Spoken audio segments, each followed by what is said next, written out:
Hello guys and welcome to this video, and today I want to show you my on-the-go pencil case roll kind of thing. This is my everyday carry for art, and this specific setup here, this pencil roll, it was custom made. I made it myself by hand. I don't have a sewing machine, so I just did it myself because I kind of made some sketches, and you can see like the evolution of my idea of what I wanted to create. I took some notes, prepared some measurements, but I couldn't find someone to take on this project, like a professional who was used to working with sewing and sewing machines and stuff like that.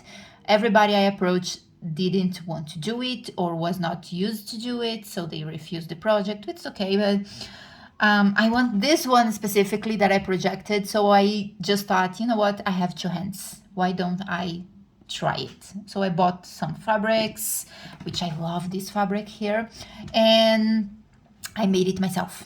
So that's what it is. It's super tailored to my needs because I made it myself. I put the closure as a ribbon, but I'm probably going to change it. I want to take, like, I still have some of this fabric left. I'm going to take a strip of this fabric and put it here with a button or with some Velcro or something like that. But I'm not going to do that now. This is working for now. That's what I have. So let's go. It opens into trees. That's how I decided to do it, because I didn't want it super bulk. It holds everything I want. It's like a little bit bulky, but not too much, so it can fit in a lot of my bags. Almost all of my bags fit this, actually, so I can carry it everywhere. And when I was doing it, I decided that I didn't want to sew the top, so I made some pockets. So I just sew it like in two spots here. So I have like a medium, a small, and a big pocket. In the big one, right now I have just some tissue paper for the watercolor, which I intend to change for some type of white fabric or absorbent fabric, so I don't have to carry paper and I can reuse it every time and prevent myself from creating more trash, which is something I'm worried about. So I always try to swap things here for things that are refillable or washable, and I can be more conscious of my art creation. In the small one, I have a super cheap flexible ruler that was actually the holder for some page flags, like post-it flags, you know. I just use the post-its and I put the ruler here because it's nice to have some straight edges whenever you need something or to measure a little bit of something if they come up. And it's super thin, it's super flexible, so it just stays there on the back. If I'm traveling, I might put some other rulers here, like maybe a protector, a triangular ruler, something like that. But usually on a day-to-day basis, this is all I need. And in this other pocket here, I have a swatch accordion thing. I just glued together with tape some card sleeves, and I put some papers in here, and I intend on making swatches of my materials here eventually. I didn't do it yet, but I'm going to. And in my swatches, I want to do things like little drawings, little creations that I can see how this ink works with this ink, or this one, or these pencils work with the ink, so that I can see and have not only a swatch collection here, but also kind of an inspiration, how the materials work together, how can I combine them, and things like that. For now, I only have like the colors of my watercolor and a color wheel for reference, but I'm going to fill it up, and it's so cute, this accordion thing. If I swap things here, I can like take the card out, put another one with the new material, but I'm pretty happy with this, so I don't think I'm going to be swapping them super frequently. And let's go into the materials. I have some clips in here, two golden ones and a yellow one. The colors are only chosen to match the aesthetics, but I do use these clips a lot to hold paper down, to hold my sketchbook open and things like that. I don't use super huge sketchbooks.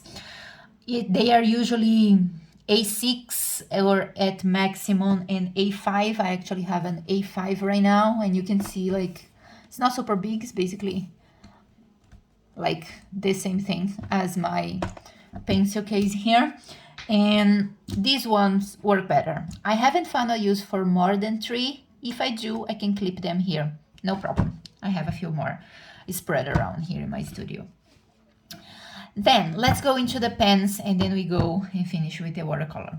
This pen here, I actually like scratch out the branding and all of that, but I have another one to show you here. It was this pen here, which is a, I hope you can see on the camera, liquidly exact grip. It's a roller ball, okay? So I just took this like branding all out because I finished using the pen. This is not waterproof ink. It's great ink, it flows nicely, it's great, but it's not waterproof, and I like waterproof to use with watercolor. I found out by accident really that I could take off this top and refill the ink in here. So I decided to experiment because the feeding system here looks a lot like a fountain pen. I have a few here. And I was afraid that I couldn't use India ink in this because it just looks a lot like a fountain pen. But since these pens are not super expensive, I mean, they're not the cheapest ones, but they're not expensive. It's quite easy to find them. And I decided to experiment with India ink, and this is the India ink that I like. We call it Nankin in Brazil. And it worked. It's been months. Nothing has caused me problems. The mechanism still works. So I am assuming that it works. So that's what I have here. I always refill this pen, and I intend on refilling this other one with ink once I get there. This ink is super cheap, super cheap, and it's great. It feels like professional. It even says professional here, but I found some reviews online, people saying that it's not professional, it's like alternative, it's for school or something, but it feels professional. It feels very good. If you compare it with the regular professional Nankin or India ink, it behaves so close that you can really tell the difference. At least I think you can tell the difference. So I use it a lot. It's also the same ink I use to refill those 2 pens here. And I don't know if this brand sells outside of Brazil, but if you want to look for it, this is what I use. Super cheap, super great. Then I have my Pentel pocket brush, again with that same ink. I just finished using the original cartridge, and now I'm just refilling it with my own ink, which is funny because it always comes with 2 cartridges, and I never open the second one because I just keep refilling this one here. I actually carry the second one sometimes when I'm traveling for safety, just to be safe. If I run out of ink and I don't have any bottle, I have an extra cartridge to work with. I love this pen because the brush nib is super, it's broad, it's super flexible. I can get a lot of variation with that. So that's what I love about this, and it's stay here. And then I have this Unipin brush, and the pens are the Unipin pens, the fine liners. I love them as well, but since I changed it to this mechanism here, to this one, I haven't used them a whole lot. This one really fits me on the go. On my studio, I use the fine liners because I have them here, but to carry on, I just carry the brush because it is like a fine tip brush. Some people call it a signing pen brush or something like that. And it's a lot easier to control because it's not super flexible as this one. It has flexibility, you can get some variation, but it's easier to control. It's a little bit harder, the tip, so you have more, you feel more safe working with this, and I like it. Sometimes I do some lettering with this, some brush lettering in my journals, and I make some titles and things like that. I like to use this one a lot. And I found out online that some people were like taking this top up and refilling it. So I start doing that as well. So I don't have to keep buying them and like throwing plastic away. I just can refill this one. And that's great because it's one more thing that I can prevent from going to the trash and polluting the world. And I'm trying to find alternatives for like everything that I carry because I am worried about the impact I cause. And so if you have some suggestions for some things here, you can put it down below. I'm going to appreciate it. For highlights, I like to use a white pen. I use the Posca because I found that the flow and reliability of this for the way I like to work, it's better than the gel pens that I see a lot of people using. I haven't found my love for gel white pens. It's just it just doesn't work for me. I have like a couple in here that I tried, cheap, one that's more expensive, and sometimes I find that I have to put a little bit more pressure than I do in this one, and my hand gets tired after a while. And also sometimes the line is just not consistent and continuous. I have some bit of a skipping line. So I use this one. I just have to remember to shake it up very well before using. And sometimes I forget, but that's on me, not on the pen. This pen is great. And I'm trying to find an alternative for this one so I don't have like to keep buying more of this. I can just refill a pen. That's where this one came in. When I finish this one, I'm going to do it, but I found out that this brand has a white India ink, white Nanking, if you will. And I'm excited to get one and try with this or other pen that is refillable that I have here. I'm going to try that so I can eliminate like things that I have to throw out after they finish. But for now, that's what I have here, and it's fairly full, I think, because I only use it for highlights and small stuff. So it's going to take me a while to get through this one. Then I have two fountain pens here. One has black ink, one has yellow ink, because I love yellow and gold things to add details to my drawings. And also I love writing with them, so that's why they are here as well.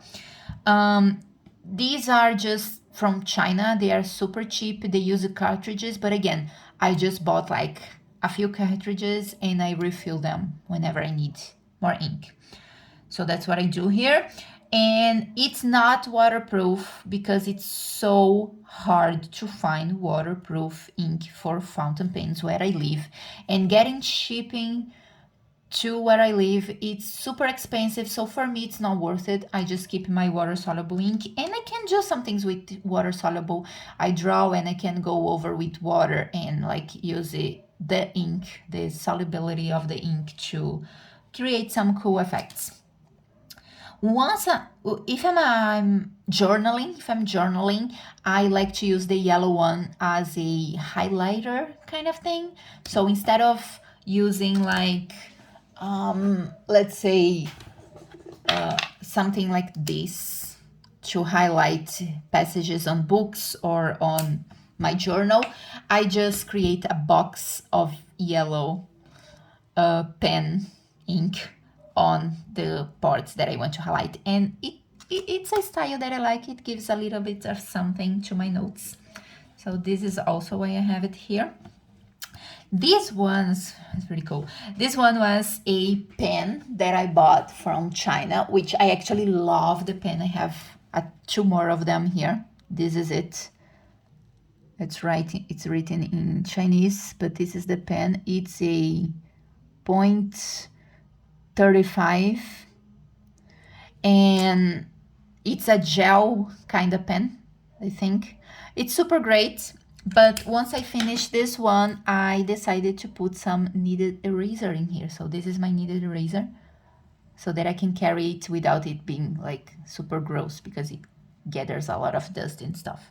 So I just put it in here, and I am super happy with this idea. So that's an idea. You can use like a reusable straw or some type of tube. Put your kneaded eraser in it and you can carry it a lot easier in here. Okay, I have my mechanical pencil. It's a 0.7, which is this size I prefer. This is 0.7. It's a metal mechanical pencil, so it's really comfortable to use. It has a good weight to it. And I have some refills in here. I have graphite, blue, and red. These refills are from Pentel. I just had this old lead case here, and I just put them all here, make some divisions with paper. This is really DIY, guys. I just folded the paper, put it here so that I have all them separated. And I found out that this little part in here, I can take it off even to show you, fits one 2mm graphite or lead. I use graphite lead here, and I'm going to tell you why, but I found that it worked, so I just have one here as a backup for me, because I have this thing, which is a new addition to my system.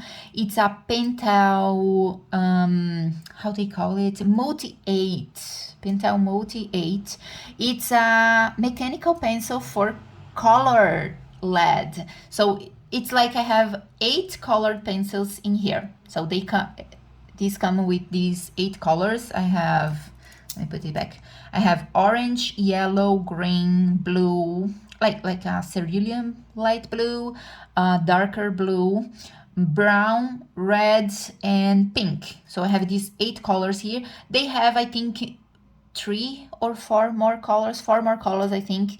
I haven't found that I want any of them, but I'm experimenting with this. If I need like a black or something, I can buy the lead separately and just exchange one of these for the black or for the darker green. They have a darker green or other colors. Right now I'm using the original 8 colors, and it's a great mechanism for carrying a lot of pencils into one. It's not super bulky, which I love. Like, it feels great in the hand.